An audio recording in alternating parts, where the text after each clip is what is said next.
to say them? Because I noticed they did singing twice in the schedule. Yeah.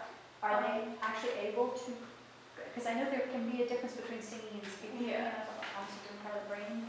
Oh, I'm not sure, but now that I think about it, I think it's easier for them to sing it. Because they have the melody and it's more relaxing and they enjoy it more.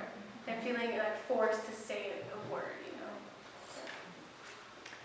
I have part of the answer, I think, to the question of why more boys than girls.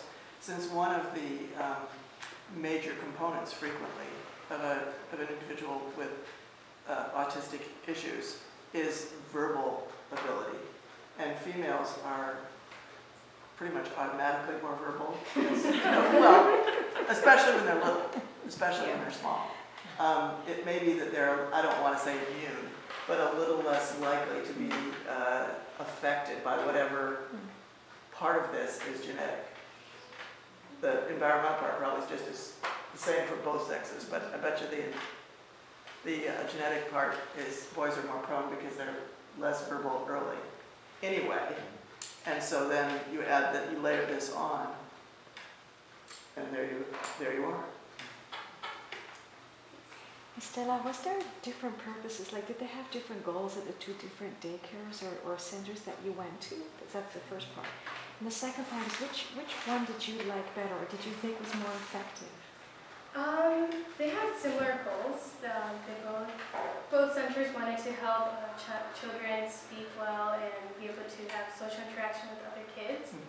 I did enjoy Sunny Days more because for me, or how I learned it, is more, I like everything that's more structured. Yeah, and I guess a bigger class instead of a one-on-one therapy where the child chooses the activity, because maybe they keep choosing the same activity instead of branching out and finding something else.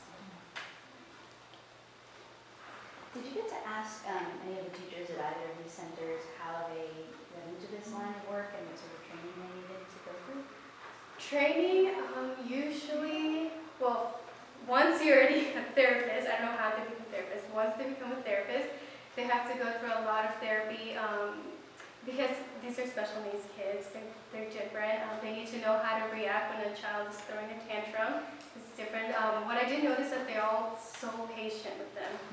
They would all be patient, they would all be understanding. So I think a big part is like understanding what they are feeling and what they are seeing, as opposed to us. Because if you're trying to force a child to be like us, but not trying to be in their shoes, I think that's hard. So I think a lot of the training becomes like mixing both worlds together.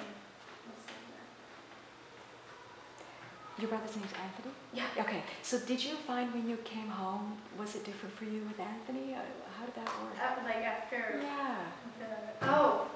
I don't know, I think it was just different. I was like, whoa, like I feel like I'm observing another child. I'm like, wait, this is not my brother anymore. Like I started seeing like all the things that I talked about, I started seeing that more clearly now. I'm like, oh, that's so true, he does do this and he does do that. So it definitely opened my eyes to yeah. And do you find you interact with him differently now, or it's just still the same? I think it's still the same. Yeah. I think I still use my sisterly love, Yeah. connection with him. Yeah.